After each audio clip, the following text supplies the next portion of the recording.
Olá, Belino! Poxa, muito obrigado por essa apresentação carinhosa que você acabou de fazer. Na realidade, eu acho que você é bastante gentil.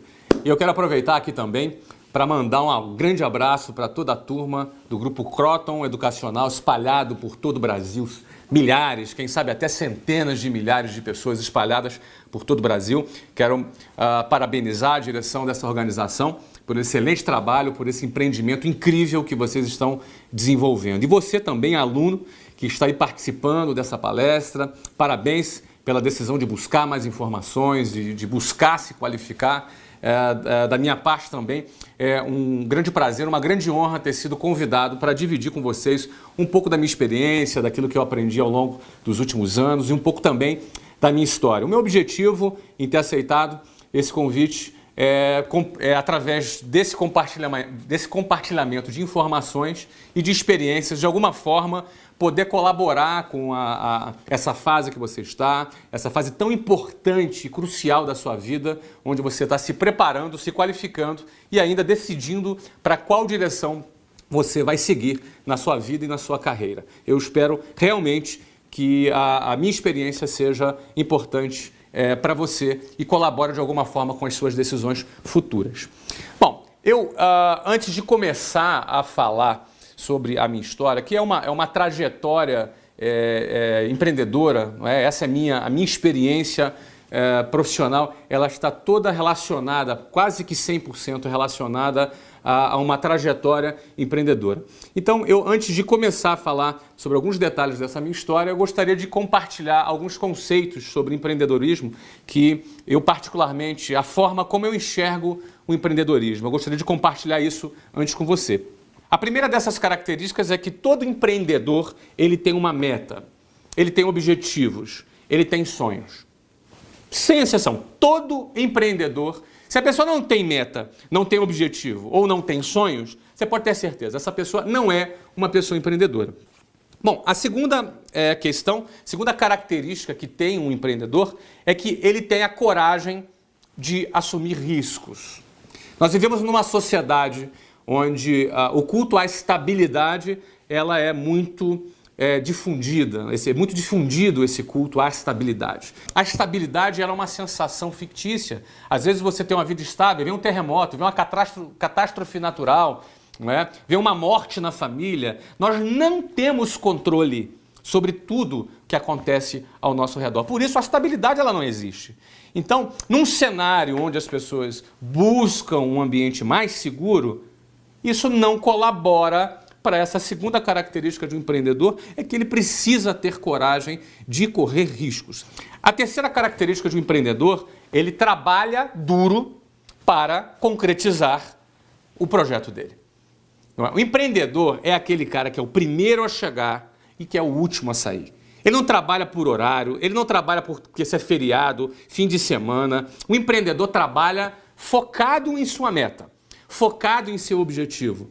Não é? Não adianta nada ele ter uma visão fantástica de um negócio e não ter a coragem para botar ele em prática. Mas também não adianta nada, ainda que ele tenha tido a visão de iniciar o seu projeto e tenha tido a coragem de dar o primeiro passo, não adianta nada se ele não tiver a disposição de trabalhar duro para concretizar aquele projeto. Eu enxergo o empreendedor dessa forma, alguém que ele tem a meta, objetivos e sonhos, coragem de assumir riscos e de trabalhar duro para concretizar o seu objetivo. Acontece que quando nós chegamos nessa sociedade e a gente precisa se adequar a essa sociedade, a gente começa um processo de padronização. Todas as crianças elas entram nesse processo de padronização. A sociedade, nós chegamos numa sociedade que ela já era dessa forma, ela já era desse jeito. Então a gente precisa se padronizar, entrar dentro dessa caixa, dessa sociedade. Eu considero muito importante a gente ser educado, a gente saber viver em sociedade, a gente saber lidar com várias pessoas, respeitar o espaço das outras pessoas, respeitar as leis, tudo isso é fundamental. Mas quando essa padronização, ela extrapola esse campo social e passa a invadir a sua própria identidade de empreendedor, e ela passa a anular as suas decisões empreendedoras, o seu ímpeto empreendedor, o seu instinto de coragem, de assumir riscos, o teu instinto de sonhar e querer trabalhar duro para realizar, quando essa padronização começa a entrar nesse ambiente, você começa a se transformar numa pessoa diferente da sua própria essência. E quando você permite que as suas escolhas sejam padronizadas, os seus resultados serão padronizados. As suas decisões deixam de ser decisões empreendedoras e passam a ser decisões padronizadas. Então, eu quero começar assim, contar um pouco da minha história para você, com esse pano de fundo. Com você tendo a consciência que existem decisões empreendedoras e decisões padronizadas. Quando a nossa vida ela passa a ser formada por decisões padronizadas, logo, os nossos resultados serão resultados padronizados. Mas quando nossa vida é pautada por decisões empreendedoras, logo, nós vamos colher resultados também diferentes por conta desse tipo de decisão.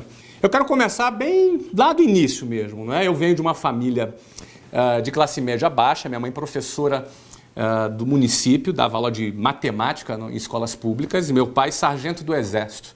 Ou seja, os dois juntos tinham uma renda baixa, que nos encaixavam, essa renda nos encaixava ali dentro da classe média baixa. Eu vim da periferia do Rio de Janeiro, não sei quantos conhecem aqui, mas o bairro onde eu fui criado por toda a minha vida é o bairro Jabur. O bairro Jabur é depois de Bangu, perto de Santíssimo, Senador Camará. É uma zona ali no meio de várias favelas, Favela do Sapo, Cavalo de Aço, Marco 7, várias favelas ali na zona oeste do Rio de Janeiro, uma das regiões mais pobres do Rio, não é? Dominadas ali por tráfico de drogas, uma região bastante complicada, com gente muito agradável, gente boa, mas gente sofrida. Não é? Sofrida pelo transporte público, pelo sistema de saúde precário que o governo, infelizmente, oferece para toda a população. Eu nasci nesse contexto. Né? Nasci ali em classe média baixa, num apartamento de aproximadamente 70 metros quadrados. Era meu pai, minha mãe, eu, 2 irmãs e a minha avó. Éramos 6 pessoas ali naquele apartamento do bairro Jabur. Eu sempre estudei em escolas públicas, sempre estudei. Desde a minha primeira série, eu fui estudando até para frente, eu estudei em escolas públicas. E nesse contexto, quando eu estava na 8ª série, a minha mãe me tirou da escola, daquela escola pública, e me matriculou num colégio particular, que a gente considerava ser um colégio mais forte, que me ajudaria a me preparar para um concurso público que eu faria, que eu tinha o desejo de fazer na ocasião para entrar na Marinha. Não é? Eu quis fazer aqueles concursos para as escolas militares, o Colégio Naval, a EPICAR e a SpaceX. Eu queria ser oficial das Forças Armadas, em especial oficial da Marinha. Essa era uma meta que eu tinha, era um objetivo que eu tinha, era aquilo que eu entendia onde eu poderia ali explorar o meu potencial, onde eu poderia ser bem sucedido, que era uma coisa que eu tinha um desejo muito grande. Eu queria dar certo, não é? Eu entendia que ali seria, para mim, um caminho que eu poderia explorar o meu potencial. Bom, eu fui fazer esse concurso. O concurso, na época, era um concurso bem difícil. Era um concurso que eram cerca de 200 a 300 mil candidatos, alguma coisa assim, para apenas 200 vagas. Ou seja, era um concurso que, por vaga, eram cerca de 1.000 a 1.500 pessoas disputando por vaga. Fui lá eu me preparar para esse concurso. Bom, resultados. Eu não só não passei naquele concurso, como quase fui reprovado na 8ª série, porque era muito mais forte do que aquele conteúdo que eu estava acostumado ao longo da minha vida. Então, ralei ali, consegui passar de ano, pelo menos, mas não consegui ser aprovado. Eu estou contando essa história para você porque esse momento foi um momento muito importante para mim, porque eu tive que tomar uma primeira decisão, e foi uma decisão minha, e eu tive que convencer os meus pais, e que talvez fosse a minha primeira decisão não padronizada. Talvez fosse a minha primeira decisão empreendedora. Embora eu tivesse apenas 13 anos de idade, não tivesse a consciência disso, mas o meu instinto, o meu ímpeto, eu tinha um objetivo. Meu objetivo era ser oficial das Forças Armadas e estava disposto a trabalhar duro para isso.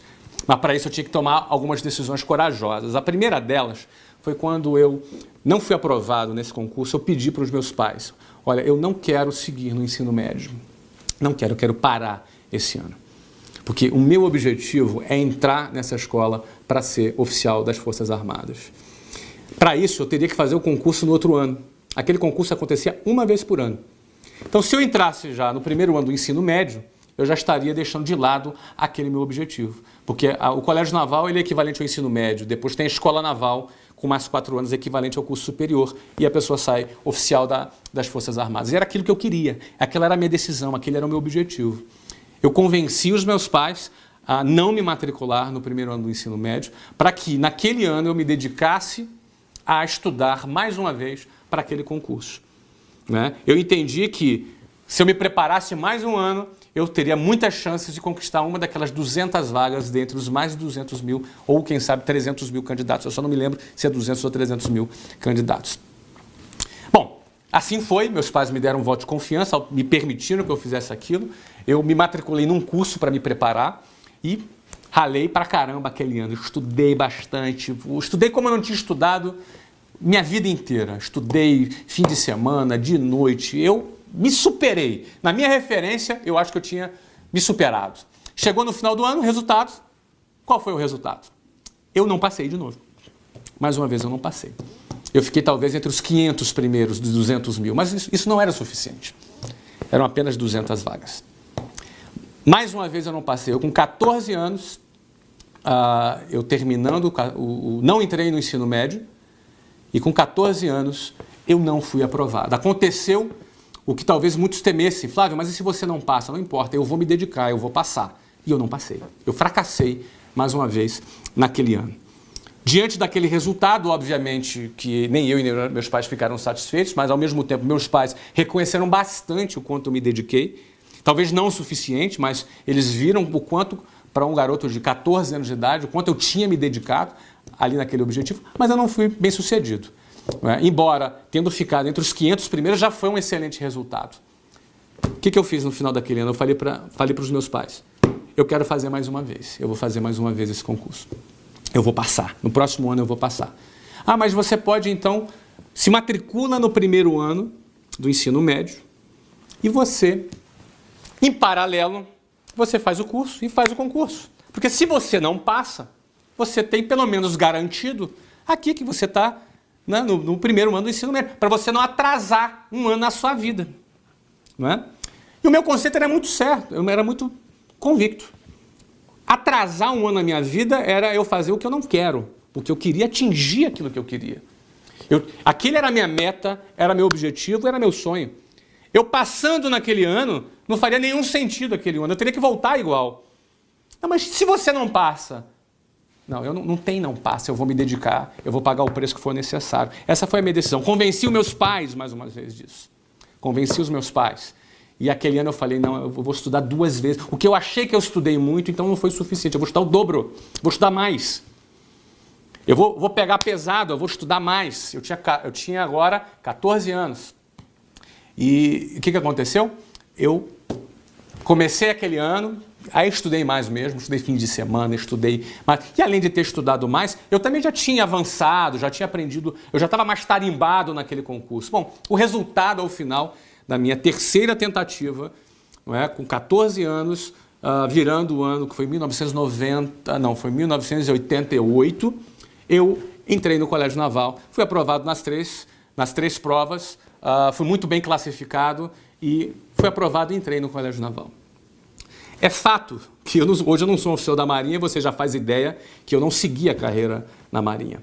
Não é? Eu não me identifiquei, porque na realidade dentro daquele processo eu via que eu precisava ser super padronizado dentro de um outro sistema. E realmente essa coisa de me sentir padronizado instintivamente já não me fazia bem. Eu não me adaptei com a vida militar e acabei saindo. Tive excelentes experiências, tenho grandes amigos na Marinha, mas acabei saindo. Mas o que eu trago daquela situação é que eu, aluno de escola pública, eu, aluno que recebia um conteúdo num nível bem mais baixo que os outros alunos das melhores escolas, me dedicando, ralando, correndo riscos, eu era capaz de atingir um objetivo. Eu tinha metas, objetivos e sonhos, eu tive a coragem de assumir riscos e eu trabalhei duro para concretizar aquele objetivo. Aquele foi o meu primeiro empreendimento ali, eu me entendendo por gente, não é? Não eu como espermatozoide. Ali eu me entendendo por gente, aquele ali foi um grande empreendimento e me trouxe muitos ensinamentos. Eu entendi que eu era capaz de conseguir aquilo que eu queria. O que eu quiser, eu sou capaz. O que eu quiser. O que eu botar na minha cabeça, eu sou capaz de conseguir. O que eu quiser. Agora eu vou ter que ter coragem de correr riscos. E eu tenho que ter disposição para ralar e trabalhar forte. Não é? Então, eu consegui hoje, fazendo essa análise, na época eu não tinha essa análise, mas fazendo hoje essa análise, eu vejo que aquilo foi muito importante para mim. Em especial, quando eu, saindo do Colégio Naval, meu novo objetivo eu gostava muito de matemática, física, exatas, eu tinha um excelente resultado nas provas, eu tinha muita facilidade. Então, eu escolhi fazer engenharia da computação, engenharia mecatrônica, ou engenharia de sistemas. Não é? Essa foi a área que eu escolhi para eu estudar. Eu fiz lá para a USP, para mecatrônica, para a Unicamp, para engenharia de computação e na UF, para ciência da computação. UF lá no Rio de Janeiro. Então assim, eu entendi na época qual é a melhor faculdade que tem. A USP é boa, a Unicamp é boa, e eu não tinha nem hipótese de pagar uma faculdade, minha família não tinha nenhuma condição de pagar a faculdade para mim.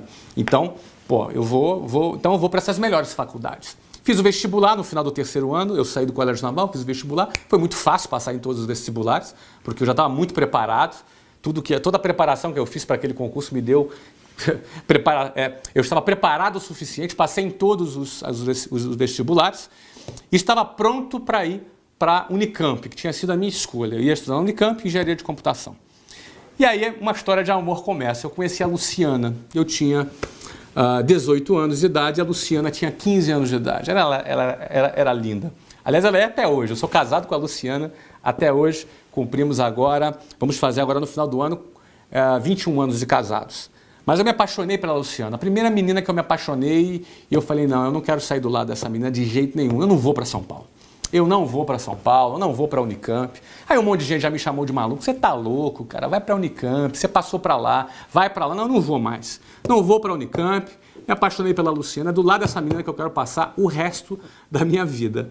Não é? Então, em 1991, como eu decidi não ir para a Unicamp, a minha decisão então foi ficar no Rio de Janeiro, na UF, estudando ciência da computação. A minha matrícula na UF, ela começaria no segundo semestre de 91. Então eu tinha o primeiro semestre inteiro, que eu não tinha nada para fazer, eu já tinha 19 anos. Eu pensei, pronto, vou arrumar um emprego.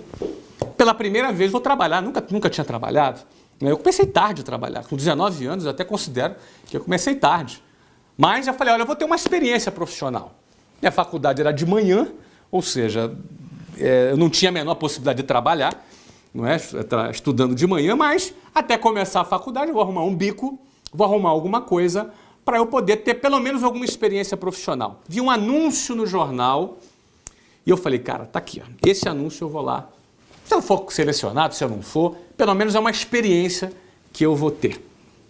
Então, assim eu tomei a decisão de buscar o meu primeiro emprego, não é? E quando eu fui para esse anúncio, acordei lá, 5h30 da manhã, peguei lá o meu 396 lá no ponto final do Jabur, Praça Tiradentes, e o ônibus era lotado de gente, era 2 horas pela Avenida Brasil, 1h30, 2 horas se tivesse trânsito pela Avenida Brasil com ônibus lotados. Lá fui eu para a minha primeira entrevista de emprego. Cheguei lá às 8 horas da manhã. Quando eu cheguei tinha uma fila de umas 200 pessoas na fila. Eu fui ser atendido meio-dia e por uma razão que você não me pergunte qual, eu fui selecionado para participar de um processo seletivo com 40 pessoas. Nesse processo seletivo eu me encantei. Eu conheci a empresa, eu conheci a filosofia da empresa, eu conheci como eles pensavam. Enfim, eu tive um contato com esse ambiente empresarial, eu tive um contato com uma linguagem mais corporativa que eu nunca tinha tido. Até então, eu me media pelas minhas conquistas acadêmicas, eu era inteligente, eu passava no concurso, eu passava no vestibular. Pô, bacana, minha autoestima estava bacana, porque eu me sentia vencendo dentro daquele cenário. Mas quando eu entrei no ambiente corporativo e vi todo aquele cenário, eu falei, opa, existe um mundo aqui que eu não conheço. Existe um mundo que eu não conheço. Naquela empresa existia um plano de carreira, existia um processo meritocrático. O emprego que eu fui buscar era na área comercial, ou seja, o meu trabalho, caso eu fosse contratado, era matricular novos alunos, era trazer novos alunos para a escola. não é? Era vender a ideia daquele curso de inglês para trazer novos alunos para a escola. Não é? E não era lá um trabalho muito recomendado, porque eu não tinha salário fixo, não tinha carteira assinada, eu ganhava comissão. Era essa a minha condição, eu ganhava comissão. Então, você já pode imaginar, não é? Talvez muitas pessoas da minha família, não, isso aqui é uma coisa instável, isso não tem segurança, isso não tem futuro. Não é? Muitos amigos, Flávio, você é um menino inteligente, está vendendo o curso de inglês. Não é? Então, eu acabei me envolvendo, eu me apaixonei por aquilo. Gostei de realizar o trabalho e, em especial, eu me apaixonei pelo plano de carreira.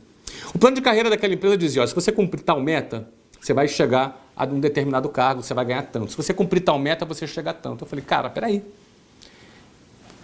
Se eu tenho um objetivo, tenho a coragem de assumir e estou disposto a pagar o preço, cara, só depende de mim. Se só depende de mim, eu vou fazer. Não é? Então, eu entrei naquele trabalho, agarrei aquela oportunidade que para muitos não era nada recomendável, e não era mesmo, do ponto de vista padronizado, do ponto de vista convencional, não era mesmo, mas eu estava muito mais voltado para os meus objetivos e o que aquilo poderia colaborar comigo do que com a padronização. Eu encarei aquilo e fui adiante. E outra coisa, aquele trabalho me dava a perspectiva rápida de eu me casar com a Luciana. Era o meu objetivo, eu queria me casar com a Luciana. O mais rápido possível. Era o meu objetivo, eu estava apaixonado e eu tinha certeza que eu queria passar o resto da vida do lado dela. O que aconteceu? Eu peguei, comecei a trabalhar, e trabalhei forte, de manhã, de tarde, de noite, cumprindo as metas. Cheguei a gerente em 2 meses e meio. Ou seja, com 2 meses e meio de empresa eu já ganhava, tipo, a moeda de hoje, né? Que na época era cruzeiro, né? Então a moeda de hoje, tipo, uns R$2.000. Eu tinha 19 anos de idade. Não é? Fui trabalhando, fui transferido para a Venezuela, naquela empresa. Voltei para o Brasil, cheguei a um cargo de diretor. Aos 20 anos, eu tinha 20 anos e a Luciana 17 anos, eu me casei com a Luciana. Eu tinha 20 anos e a Luciana 17 anos. Muitos me chamaram de louco, de maluco, você tem que aproveitar a vida. Eu respeito, né? Eu acho que cada pessoa, eu respeito a decisão de cada pessoa. Mas para mim, aproveitar a vida era estar do lado da Luciana. Para mim, aproveitar a vida era construir a minha família, era construir a minha história. Essa era a minha forma de ver. Eu não queria estar padronizado, que não, tem que aproveitar a vida, tem que, enfim. Eu queria, era aquilo que eu escolhi para mim. Eu encontrei a pessoa certa e eu queria me casar com aquela pessoa. E me casei aos 20 anos de idade e ela com 17 anos. Aos 23 anos de idade, eu já ocupava um cargo de diretor e já ganhava um bom salário. Talvez eu ganhasse equivalente a uns R$15.000 hoje. Não é? Eu com 23 anos, a Luciana 20 anos. Luciana trabalhava na administração, ganhava mais uns R$2.000. Então, talvez nós dois juntos já tivéssemos um equivalente a uma renda de R$17.000. Eu tinha 23 anos e ela 21 anos. É óbvio que no meio desse período eu já não tinha mais nenhum interesse na área de tecnologia, na área de ciência da computação. Minha faculdade ficou trancada lá. E eu fiquei dedicado 100% ao meu projeto. Só que com 23 anos... ainda que eu estivesse já ganhando esse salário, que era um bom salário, é um bom salário hoje, imagina na época, não é? Que já era um bom salário, eu já tinha uma vida mais estabilizada, eu já tinha um bom carro, não morava mais no bairro Jabur, morava já na zona sul do Rio de Janeiro, mais perto do trabalho. Ou seja, aos olhos convencionais, eu estava estabilizado, eu já estava numa situação melhor. Inclusive, muitas daquelas pessoas que no início me criticavam, que achavam que era loucura, que sai desse negócio, isso não tem futuro, já passavam ali. Eu já tinha 23 anos, casado, ganhando esse valor aí que eu falei para vocês, eu já passava já mais ser respeitado, mais bem tratado, as pessoas, realmente, né? Alguns até falavam, olha, eu sempre acreditei em você, eu falei, tá bom, não é? Então é sempre assim, não é? Mas uma decisão padronizada nesse momento seria o quê? Não, agora eu conquistei esse patamar, beleza, eu vou agora aqui manter aqui, né, minha situação. Não foi isso que eu fiz, não foi isso que eu fiz. Eu enxerguei que aquela empresa tinha algumas falhas, eu enxerguei que o produto dali tinha as suas limitações, não é? E percebi também que eles estavam tendo um resultado financeiro muito alto e não estavam dispostos a investir naquele processo. Além de eu achar que aquilo comprometia o futuro daquela empresa, comprometeria também o meu futuro. Então, a minha decisão foi simples, eu pedi demissão.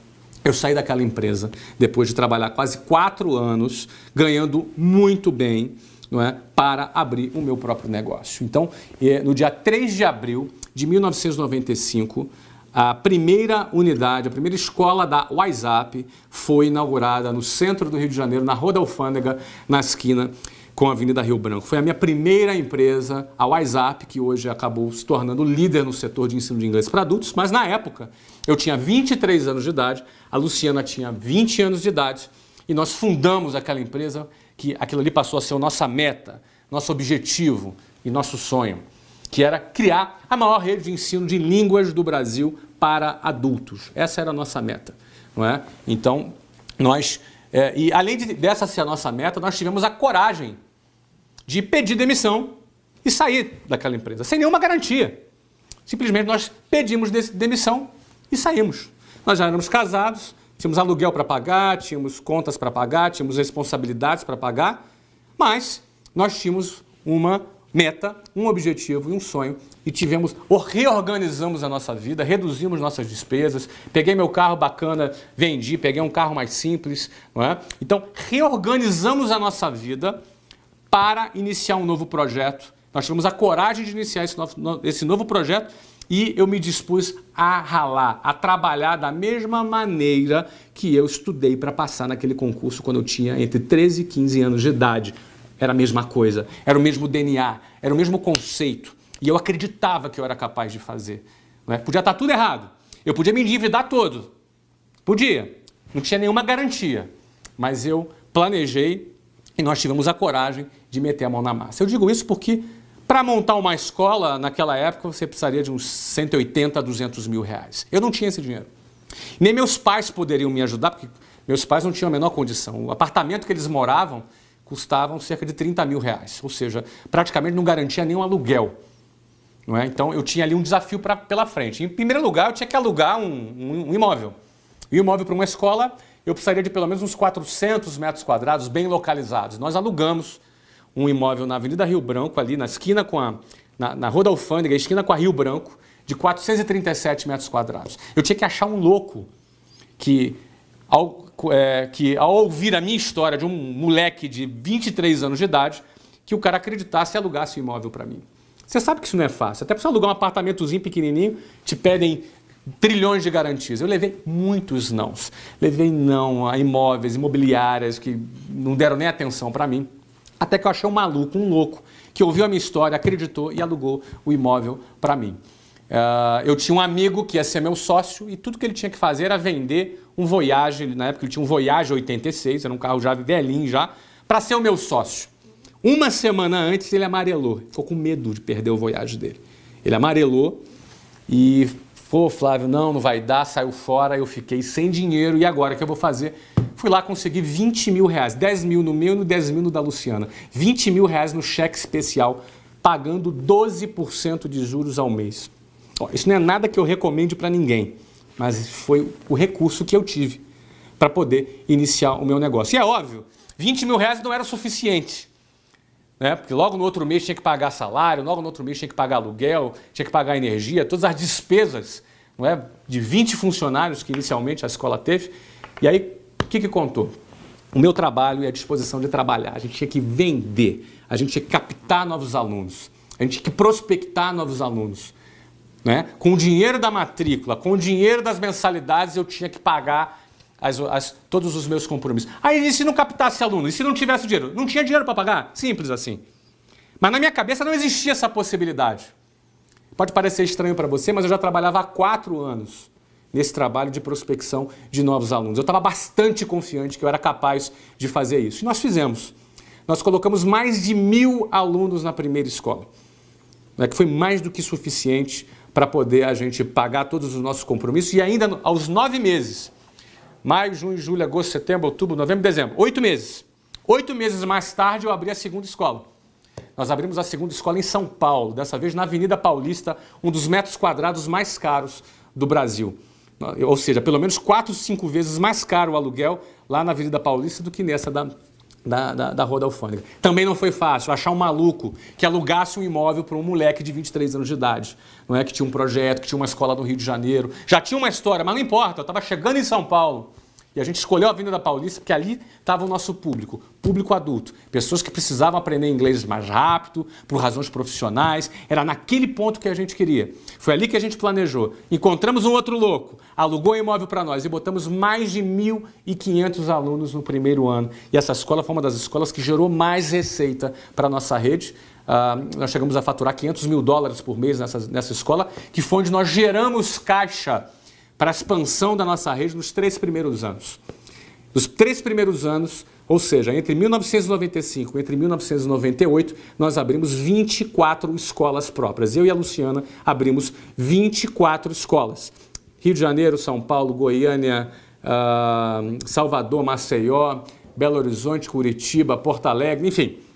Não é? Eram 24 escolas localizadas nas principais capitais do Brasil nos 3 primeiros anos de nossa empresa. Ou seja, foi um crescimento meteórico, rápido, um sucesso metodológico, porque nós trouxemos para o mercado um conceito de inglês para adultos. Naquela ocasião, as escolas de inglês eram muito focadas para crianças e adolescentes e a gente revolucionou, a gente pensou fora da caixinha e criou um modelo de ensino voltado para o público adulto que desse à pessoa um resultado mais rápido. Porque o adulto não quer ser professor de inglês, então ele não precisava ficar 7 anos, 10 anos estudando inglês. Ele queria falar, conversar, se comunicar, que essa é a proposta que a WhatsApp tem e por isso que ela hoje matricula um novo aluno a cada 5 minutos. Hoje é matriculado na WhatsApp. E nos anos de 2009 e até 2012, a WhatsApp abriu uma nova escola a cada 2 dias. Então essa é a história da WhatsApp, essa é a história dessa primeira empresa que eu fundei, com base em uma série de decisões que não eram padronizadas. Não era padronizado eu largar minha faculdade em Campinas para ficar no Rio, não era padronizado eu trancá-la para poder me dedicar a vender curso de inglês, aí eu me casar com 20 anos, aí eu abri uma escola deixando um salário de R$15 mil. Não era padronizado a gente partir para abrir 24 escolas em 3 anos, ou seja, uma nova escola a cada 45 dias. Não é? Eu acredito que entre decisões empreendedoras e decisões padronizadas, a escolha entre esses 2 tipos de decisões é que vão definir que tipo de empreendedor nós vamos ser. Porque eu já te falei, empreendedor todos nós somos. Todos nós somos empreendedores. Mas se nós vamos mais longe ou se nós não vamos tão longe assim, vai ser resultado do tipo de decisão. Se é uma decisão empreendedora ou se é uma decisão padronizada. Não é? A WhatsApp foi vendida agora, no mês de abril de 2013 para a Abril Educação, numa transação bilionária. Né? Isso é uma coisa pública, saiu em vários jornais, saiu em várias revistas. Não é? A concretização desse negócio, a realização do lucro desse negócio foi feita após 18 anos, não é? Entre 1995 e 2013. 18 anos mais tarde, a WhatsApp e todo o grupo Omets, que foi o grupo de empresas que eu dirigi e fundei, que a WhatsApp é apenas uma dessas empresas, talvez a mais famosa, que se tornou mais conhecida, não é? Mas esse grupo foi vendido, incorporado pelo Grupo Abril, que para um empreendedor, quando a sua empresa ela é vendida, é porque o mercado passou a ver valor nessa empresa. Ou seja, o ápice da realização de um empreendedor é quando ele cria um negócio e aquele negócio despertou interesse no mercado e ele é vendido. Eu hoje tenho 41 anos de idade, finalizei esse ciclo ali com as empresas relacionadas à educação de línguas, escolas de línguas, não é? E agora? Eu tenho 41 anos, então agora é hora da gente dar um tempo, vamos agora acalmar, vamos passear, quem sabe me aposentar. O que vocês acham?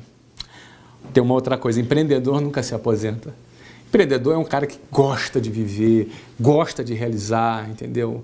Ele não trabalha simplesmente por dinheiro, até porque já faz muito tempo, desde quando já a nossa empresa estava em desenvolvimento, não era já por razões financeiras, não é? Eu particularmente gosto muito de lidar com jovens, gosto muito de lidar com pessoas e acredito que a nossa experiência e o que a gente já viveu pode ajudar e colaborar com muitas pessoas. Então, não faz sentido agora para mim eu me aposentar. Então, eu já estou envolvido aí com alguns empreendimentos. Não é? Um deles, em 2009, nesse período, né, eu morei, além de ter morado na Venezuela, no Brasil, eu morei na Austrália também, morei nos Estados Unidos, Barcelona, e hoje eu moro em Londres.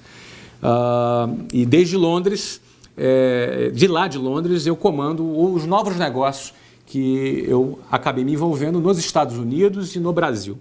Nos Estados Unidos, eu comprei um time de futebol. Não é? Eu gosto bastante de futebol, como todo brasileiro, e Orlando City Soccer. Se você quiser entrar lá no Facebook, conhecer, seguir a nossa página, nós estamos agora negociando a nossa entrada na MLS, Major League Soccer, que é a primeira divisão do futebol nos Estados Unidos. Eu falo futebol, é soccer, o futebol mesmo, o nosso futebol. Não é?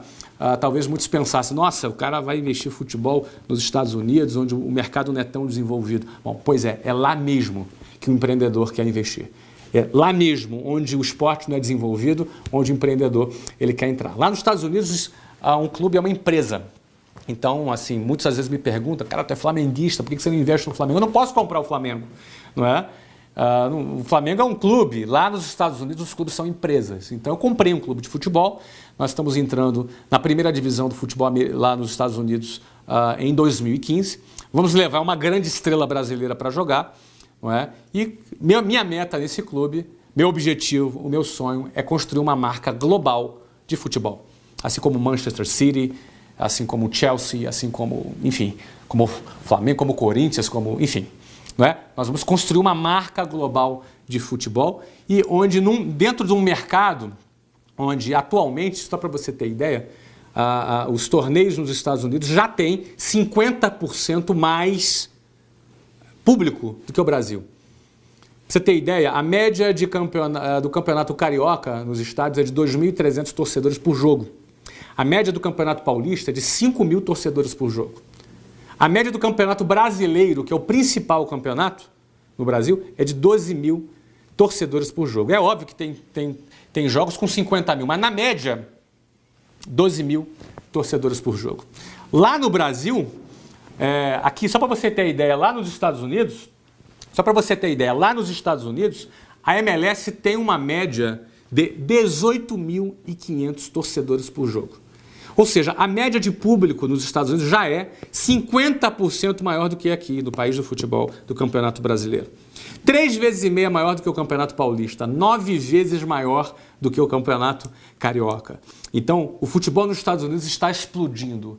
Nós entramos agora no futebol e minha meta com esse clube é criar uma marca global de futebol. Recentemente fizemos um amistoso com o atual campeão brasileiro, o Fluminense. Foi transmitido ao vivo aqui pela Sport TV no Brasil. Quase a gente ganhou. A gente perdeu o jogo por 4-3 para o Fluminense.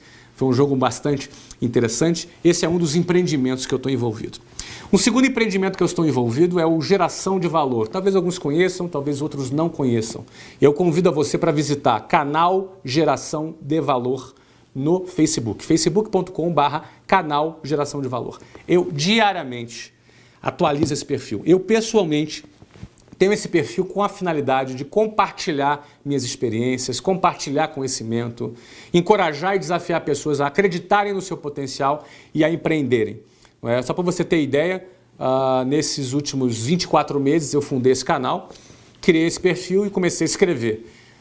Hoje nós temos mais de 1.200.000 pessoas que participam desse canal, que seguem o Geração de Valor no Facebook e acabam tendo contato com o conteúdo que eu pessoalmente desenvolvo. Inclusive, eu convido a você a entrar na página e interagir comigo. Eu interajo ali com a página todos os dias, sem exceção, eu participo dessa página. Então, esse é um empreendimento que eu tenho bastante carinho, que é onde eu divido meu conhecimento, que é onde eu ali compartilho minha visão e experiências com jovens que estão ali iniciando a sua carreira, e você é convidado a participar também dessa página. No segundo semestre, agora no final desse segundo semestre agora, nós vamos lançar a segunda fase do Geração de Valor, que para aqueles que querem se aprofundar, nós vamos criar eventos e cursos voltados para quem deseja explorar mais o seu potencial e para quem deseja empreender. Você está convidado ali, ao participar da página, você já vai ficar antenado de tudo que está acontecendo por ali.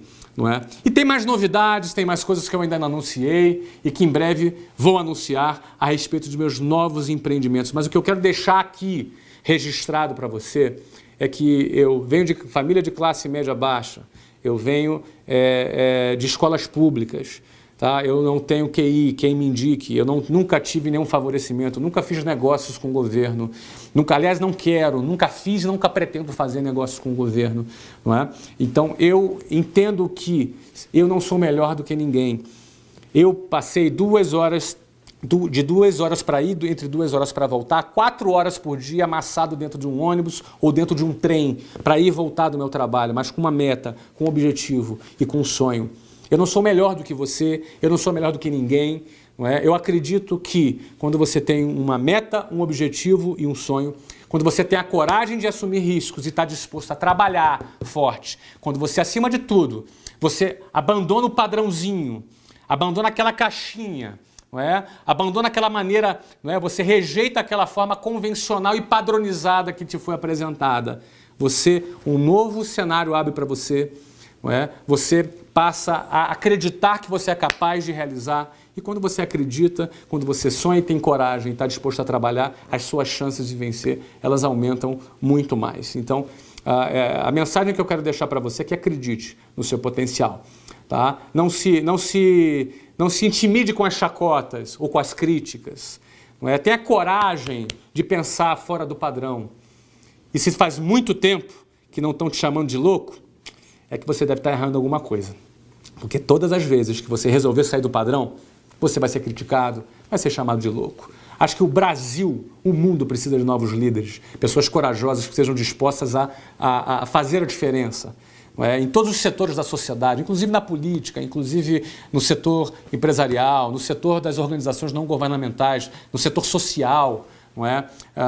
Eventualmente você é um cara mais artístico, então empreenda no seu lado mais artístico. Tenha coragem de assumir aquilo que você quer, né? De correr riscos para você realizar o seu projeto de vida. Cada um tem seu projeto. Eu contei o meu aqui, isso aqui não é uma regra, não é? É a minha vida, a minha história, mas eu acredito que para a sua vida, para o seu projeto de vida, o que você quer alcançar para você, eu acredito que esses princípios, de alguma forma, pelo menos eu desejo que tenha colaborado com você.